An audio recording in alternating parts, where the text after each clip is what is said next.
பாஜக கூட்டணிக்கு 350க்கு மேல் அப்படிங்கிற ரிசல்ட் தான் எல்லா எக்ஸிட் போலுமே கொடுத்துருக்காங்க. அதுக்கு எதிரில் பார்த்தோம்னா இந்தியா கூட்டணிக்கு 150ங்கிறதே வந்து சொற்ப எண்ணிக்கையிலான நிறுவனங்கள் தான் கொடுத்துருக்காங்க. 200ங்கிறத யாருமே கொடுக்கல. நிறைய இடத்துல வந்து இந்த நிதர்சனமான உண்மை லாஜிக் அப்படின்னு சொல்லுவோம், அது வந்து நிறைய இடத்துல உதைக்குது.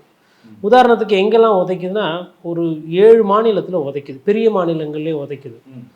மக்கள் எல்லாம் வந்து ரொம்ப சந்தோஷமாக இருக்கிறாங்களா? போராட்டமே பண்ணலையா நம்ம ஊரில் விவசாயிகள்? அப்போது இந்த விஷயத்தை எல்லாமே வந்து புரட்டி போடுகிறது நேற்று வந்த எக்ஸிட் போல். பெட்ரோல் டீசல் விலை 100 ரூபா 110 ரூபா விற்றாலும் பரவாயில்ல, நாங்கள் காசு கொடுத்து வாங்கி போட்டுக்கிறோம், எங்களுக்கு பிரதமர் தான் வேணும். சிலிண்டர் 900 ரூபா விற்றாலும் பரவாயில்ல, எங்களுக்கு தேச வளர்ச்சி தான் முக்கியம்.